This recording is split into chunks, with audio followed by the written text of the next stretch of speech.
মায়ের ছায়াতলে থেকে থেকে মা ছাড়া সবকিছুই অন্ধকার মনে হয়। আজ 10-12 দিন হলো আম্মু বাড়িতে নাই, আর সবটা নিজের হাতেই সামলাতে হচ্ছে, আর একা হাতে এদের বায়নাগুলোও সামলানো লাগছে। বেশ কয়েকদিন ধরেই বলতেছিল যে পেস্ট্রি খাবো পেস্ট্রি খাবো। ওদের কি দোষ দিব বলেন? আগারগাঁওয়ের ভাইরাল আপু ভাইয়াদের কেক দেখে ওদের তো মাথা পুরাই নষ্ট হয়ে গেছে, আর এখান থেকে তো ওখানে গিয়ে কেক খাওয়াও সম্ভব না। তাই ভাবলাম যে বাসায় বানায় দেই ওদেরকে। তো চলুন শুরু করা যাক। হ্যালো গাইজ, আসসালামু আলাইকুম, this is me Suraiya and welcome to my new blog. এরকম ভিডিওস পেতে অবশ্যই আমার পেজটাকে ফলো দিয়ে রাখবেন। তো একদম ইজি প্রসেসই আজকে কেকটা বানাবো। যেরকমটা দেখতে পাচ্ছেন, ফার্স্টে 2টা ডিম ভেঙে নিয়ে তার মধ্যে কুসুমটাকে আলাদা করে রেখে একটুখানি চিনি দিয়ে, একটুখানি বলতে 2টা ডিমের জন্য 1 কাপ পরিমাণ চিনি দিয়ে একটু বিট করে নিয়েছি। ভালো মতন বিট করে এরপরে ডিমের কুসুমটাও দিয়ে দিলাম। কুসুমটা আলাদা করে রাখার রিজন কি বলেন তো? রিজন হচ্ছে হুদাই ম্যাক্সিমাম ভিডিওতে দেখি যে ডিমের কুসুমটা আলাদা করে রাখে, তাই আমিও রাখলাম। এরপরে এখানে 1 কাপ বেশি করে জাল করে রাখা দুধ দিয়ে দিলাম। এই পর্যায়ে আবারও সুন্দরভাবে বিট করে নিব।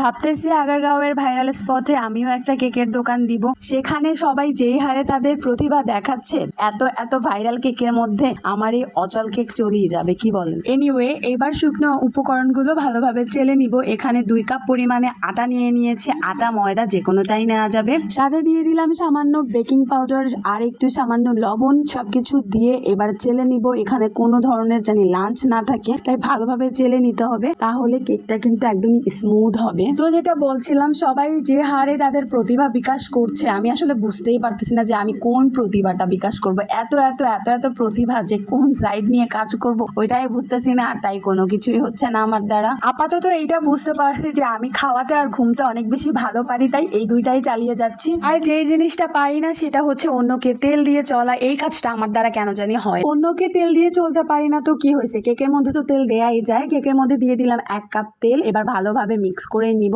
লিকুইড মিক্সচারটা ভালোভাবে মিক্স হওয়ার পরে এরপরে দিয়ে দিলাম শুকনো উপকরণের মিক্সচারটা সুন্দরভাবে। এবার ভালোভাবে বিট করে নিব, যাতে কোনো প্রকার লাঞ্চ বা দলা না থাকে, তাহলে কিন্তু খেতে গেলে মুখে পড়বে আর তেমন একটা ভালো লাগবে না। তাই আস্তে আস্তে অনেক সময় নিয়ে আমি এটাকে মিক্স করে নিব। আজকে কেকের পিছনে আমি যেই সময় দিয়েছি, এতটা সময় যদি আমি আমার নিজের লাইফের প্ল্যানে দিতাম তাহলে হয়তো এর থেকে বেটার কিছু হতো। আজকে ধৈর্যের পরীক্ষা দিতে দিতে এটাই ভাবতেছিলাম যে আসলেই নিজের লাইফ প্ল্যানের ক্ষেত্রে না অনেক সময় নিয়ে প্ল্যানটা করা উচিত। লাইফের মধ্যে থাকা একজন টক্সিক মানুষ যেমন লাইফটাকে ঘেটে দিতে পারে, ঠিক তেমনি সামান্য একটু লেবুর রস কিন্তু কেকের মধ্যে ডিমের গন্ধটাকে একদমই দূর করে দিতে পারে। তাই একটু লেবুর রস ইউজ করে দিলাম। খুবই স্মুথ হয়েছে ব্যাটারটা। এবার এখানে এরকম একটা পট নিয়ে তার মধ্যে একটুখানি কাগজ তেল মেখে ছড়াই দিয়ে তার মধ্যে ব্যাটারটাকে তাহেরি হুজুরের মতন ঢেলে দিলাম।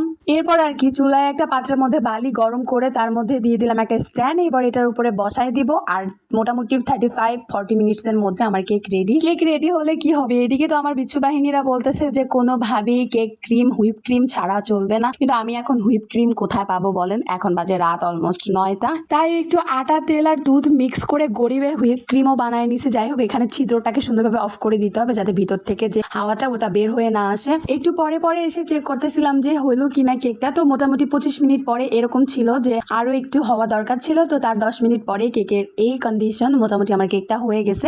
এত সুন্দর স্পঞ্জি হয়েছে, এটা যে আমি বানাইছি, আমার মতন অকর্মাত ঠিকই বানাইছে, কোনোভাবেই বোঝা যাইতেছিল না। যাই হোক, কেকের উপর তার নাম লেখা নাই যে আমি বানাইছি। এরপরে কেকটাকে সুন্দরভাবে চাকু দিয়ে ঘুরিয়ে ঘুরিয়ে ছাড়িয়ে নিয়ে কেকটাকে বের করে নিলাম। এবার হচ্ছে একটু কেটে কুটে ডেকোরেশন করে দিব। ওই যে বললাম গরিবের হুইপ ক্রিম বানায় রাখছি, ওটা দিয়ে একটু ডেকোরেশন করে দিব। আজকে কেক বানায় আমি আসলে ওই ভাই বোনদেরকে স্যালুট জানাইতে যাই যারা আগারগাঁওয়ে 40-50টা কেক সেল করে। ভাই, আমি একটা বানায় আমার এই অবস্থা, জানি না তারা 40-50টা কেক কতটা ধৈর্য নিয়ে কতটা সময় নিয়ে বানায়। যাই হোক, এরপর কেকটাকে কেটে এর মধ্যে দিয়ে দিলাম একটু সুগার সিরাপ। লাস্টে দিয়ে দিব আমার সেই স্যারা বেড়া হুইপ ক্রিম, যেটাকে হচ্ছে সুন্দরভাবে ডেকোরেশন করতে যাই আমি তো আরো বেশি খারাপ বানায় ফেলছি। যাই হোক, টেস্ট কিন্তু অনেক বেশি ভালো ছিল। ওরা তো খেয়ে অনেক বেশি মজা পাইছে। আর এখানে তো তারা দুজন একদম তসলিমা তহমিনার মতন কাটতেছিল, আর আমি হয়ে গেছি বকুল দাদা। আমি সুন্দরভাবে কেক বানায় নিয়ে গেছিলাম তাদের জন্য। যাই হোক, গুড়াগাড়ারে সলিম বুঝ দেওয়া আর কি, কোনোভাবে ওদেরকে শান্ত করতে পারছে, এটাই শান্তি। আজকের ভিডিওটা এই পর্যন্তই। আশা করি ভিডিওটা আপনাদের ভালো লাগবে। ভিডিওটা যদি ভালো লাগে প্লিজ আমার পেজে একটা সুন্দর করে ফলো দিয়ে দিবেন, আর ছোট একটা কমেন্ট করে দিবেন।